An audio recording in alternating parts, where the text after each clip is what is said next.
السلام علیکم ورحمۃ اللہ تعالی وبرکاتہ۔ الحمد للہ رب العالمین والعاقبۃ للمتقین والصلاة والسلام علی سید الانبیاء والمرسلین وعلى آلہ وصحبہ اجمعین، اما بعد فاعوذ باللہ من الشیطان الرجیم، بسم اللہ الرحمن الرحیم۔ وأحل اللہ البیع وحرم الربا۔ آمنت باللہ صدق اللہ العظیم وصدق رسولہ النبی الکریم ونحن علی ذلک لمن الشاہدین والشاکرین والحمد للہ رب العالمین۔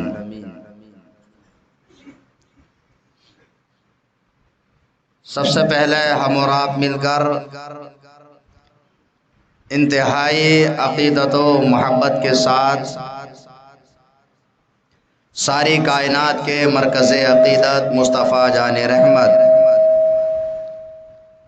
ہم غریبوں کے غم گسار سید ابرار و اخیار نائب پروردگار جناب محمد رسول اللہ صلی اللہ تعالی علیہ وسلم کی بارگاہ ناز میں ہدیہ درود و سلام نچھاور کریں۔ اللہم صلی علی سیدنا و مولانا محمد وبارک وسلم صلاة و سلاما علیکہ یا رسول اللہ صلی اللہ تعالی علیہ وسلم۔ اللہ رب العزت نے قرآن مقدس میں ارشاد فرمایا، وَأَحَلَّ اللَّهُ الْبَيْعَ وَحَرَّمَ الرِّبَا، کہ اللہ تعالی نے تجارت کو حلال فرمایا اور سود کو حرام فرما دیا۔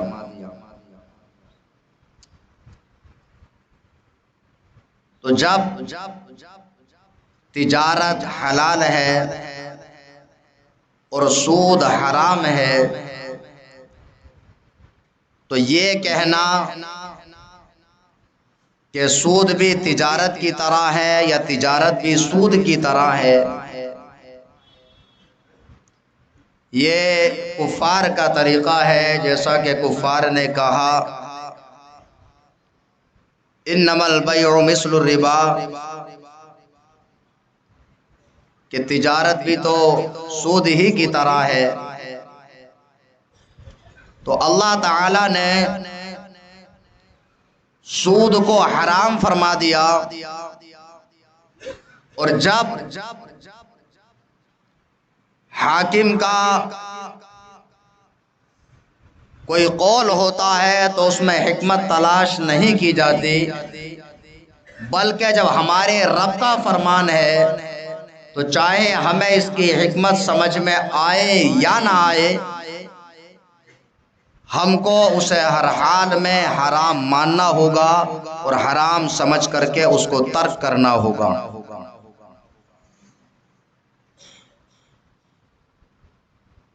اللہ تعالی نے اگلی آیت میں ارشاد فرمایا،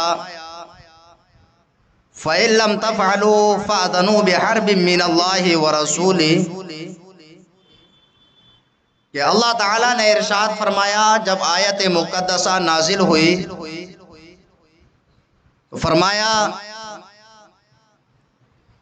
کہ جو تمہارا سود باقی رہ گیا ہے، جو پہلے سے تم نے متعین کر رکھا تھا، اس کو چھوڑ دو، اور جو تمہارا راس المال ہے، جو اصل مال ہے، وہ ان سے لے لو۔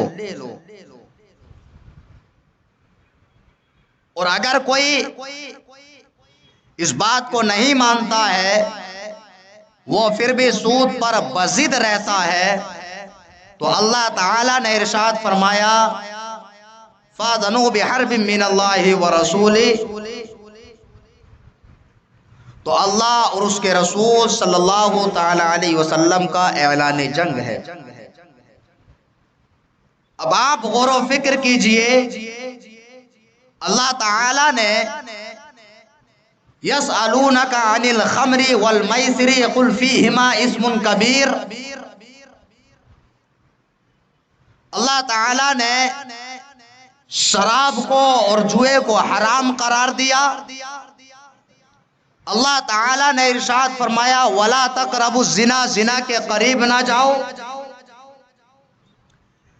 تو اللہ تعالی نے دوسرے کبائر گناہوں کو منع فرمایا، وہ بھی تمام کے تمام حرام ہیں، لیکن اتنی تحدید کے ساتھ کسی چیز کو بیان نہیں فرمایا کہ جس طرح سے اللہ تعالی نے سود کو بیان فرمایا کہ اگر کوئی پھر بھی سود کھاتا ہے تو اللہ اور اس کے رسول صلی اللہ تعالی علیہ وسلم کے ساتھ جنگ کرنے کے مترادف ہے۔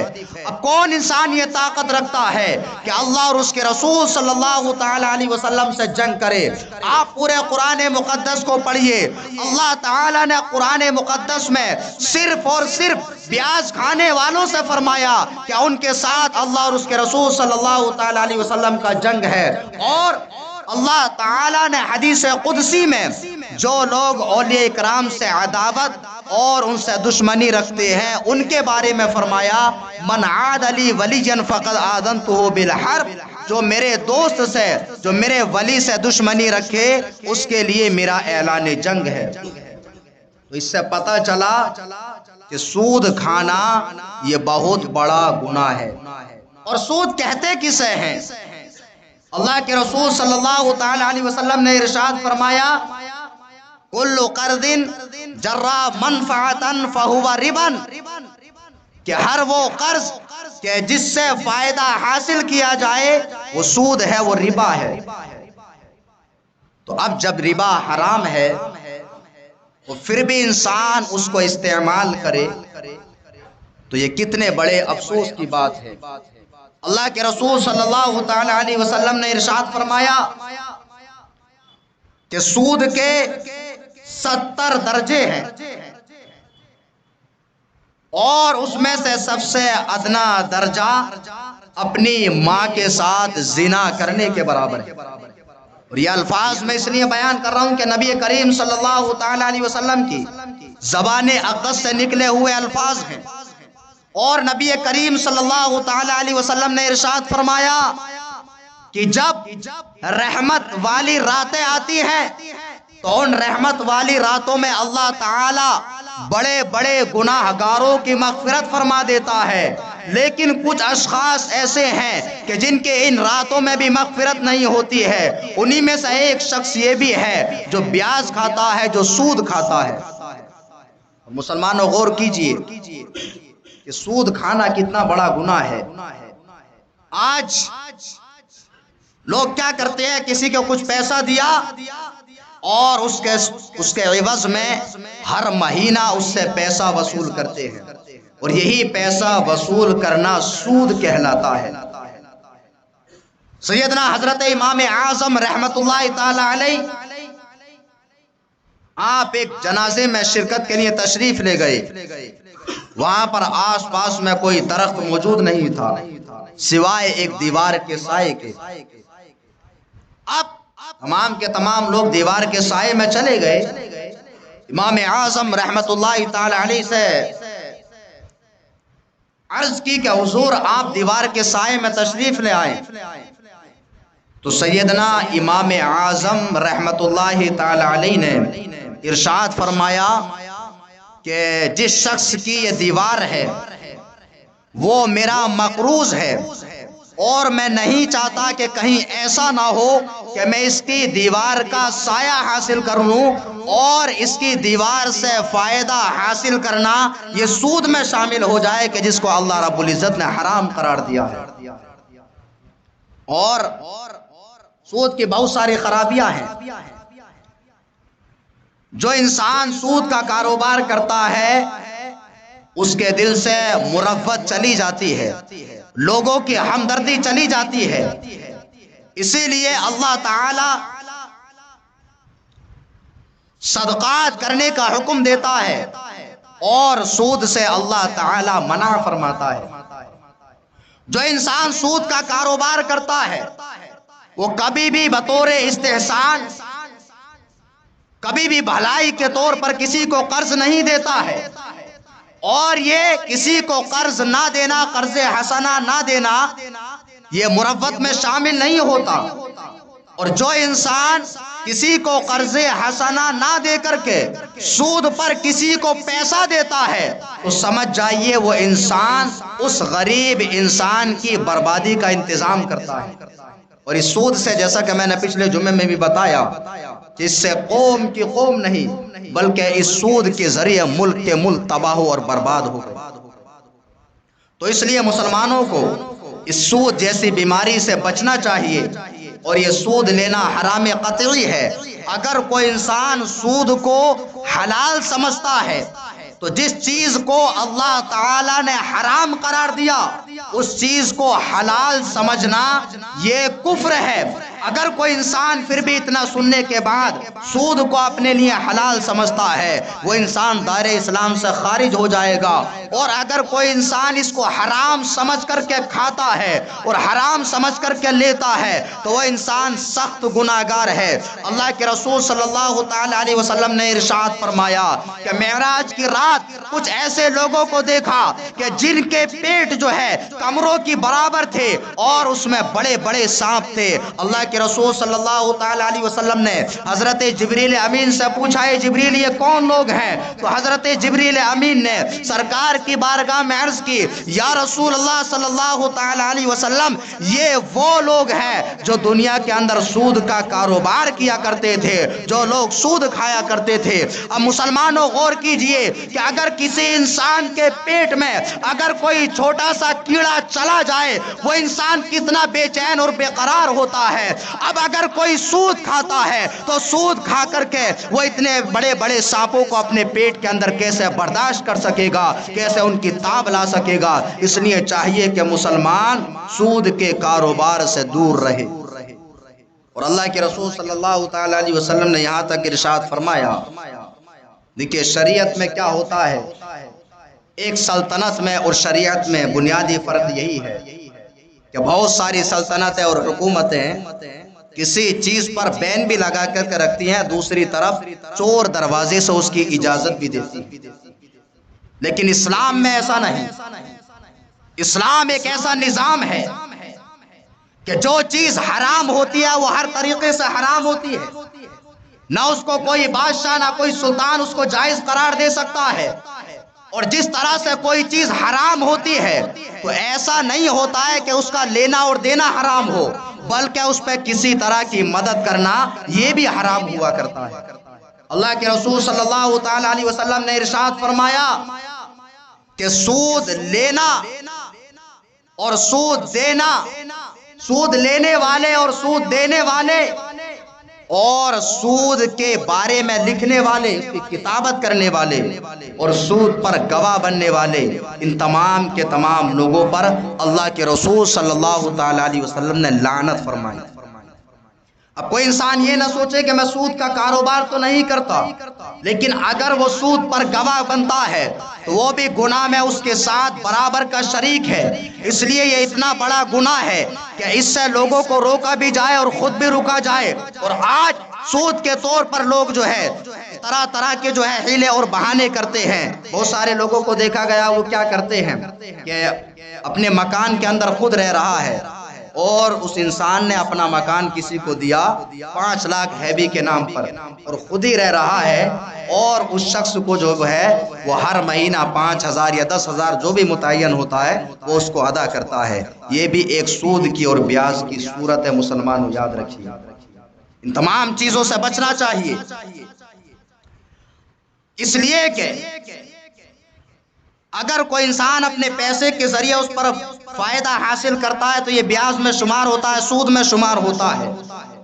اب جو چیز حرام ہو، جو چیز سود ہے وہ حرام ہوتی ہے، اور جو حرام نہ ہو وہ سود نہیں ہو سکتا، اس کو آپ سود بھی نہیں کہہ سکتے، اس لیے کہ سود حرام قطعی ہے۔ اب دیکھیے ہوتا کیا ہے کہ کچھ انسان ایک بھاری رقم ادا کر کے کسی کے گھر کو لیتے ہیں اور لے کر کے اس میں رہتے ہیں، یاد رکھیے آپ جس کو ہیوی اپنی زبان میں بولتے ہیں، یہ ایک انگلش کا لفظ ہے کہ بھاری رقم دے کر کے آپ کسی کے گھر سے فائدہ حاصل کرتے ہیں۔ تو اگر آپ ڈائریکٹ فائدہ حاصل کرتے ہیں تو دیکھیے ایک یہ رہن کی صورت ہے، رہن بولتے ہیں گروی کو، اور اگر کوئی چیز آپ کے ساتھ میں آپ کے جو ہے پاس میں گروی رکھی جائے، رہن رکھا جائے، تو اس سے وہ آپ کے پاس ایک امانت کے طور پر ہوتی ہے، اس سے فائدہ حاصل کرنا یہ جائز نہیں ہوتا ہے۔ تو اگر کوئی انسان ڈائریکٹ کسی کو 5 لاکھ یا 3 لاکھ دیا اور اس کو اس پر جو سے فائدہ حاصل کر رہا ہے، ایک بھی روپیہ ادا نہیں کرتا ہے اور وہ اسی طرح سے اس میں رہ رہا ہے، تو یہ بھی ایک بیاج کی صورت ہے۔ اب کوئی چاہتا ہے اس سے بچنا تو اس کو چاہیے کہ اگر اس نے پیسہ لے رکھا ہے اس کے باوجود بھی چاہے کم ہی کرایہ ہو لیکن کچھ نہ کچھ کرایہ ضرور متعین کرنا چاہیے، تاکہ اس کا فائدہ حاصل کرنے کے بدلے میں وہ پیسہ ہو جائے، یہ پیسہ نہ ہو جو اس نے اس کے پاس بطور امانت رکھا ہے۔ اس لیے کہ اگر بطور امانت جو پیسہ رکھا ہے اس کی وجہ سے اگر فائدہ اٹھائے گا تو یہ بیاج میں شمار ہوگا۔ اب دوسری صورت یہ ہوتی ہے کہ کچھ لوگ کیا کرتے ہیں کہ ہیوی پر کسی کا گھر لیا اور لے کر کے اس کو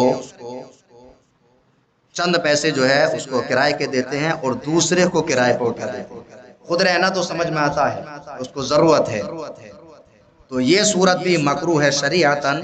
تو اس سے بچنے کی صورت یہ ہوتی ہے کہ انسان کو چاہیے کہ اگر کسی کا گھر اس نے ہیوی پر لیا اور دوسرے کو کرائے پر دینے کے لیے جا رہا ہے تو اس کو چاہیے کہ اپنی جیب سے کچھ نہ کچھ اس گھر میں خرچ کر دے، تاکہ جو زائد رقم یہ دوسرے سے لے رہا ہے اس کا بدل ہو جائے۔ اگر ڈائریکٹ اسی طرح یعنی دوسرے کو کم کرایہ دے رہا ہے اور خود زیادہ کرایہ لے رہا ہے اس رقم کی وجہ سے کہ جو اس نے زیادہ اس کے پاس میں بطور امانت رکھی ہے، تو یہ بھی شریعتاً مکروہ ہے اور ایک طرح سے بیاج کی ایک صورت ہے۔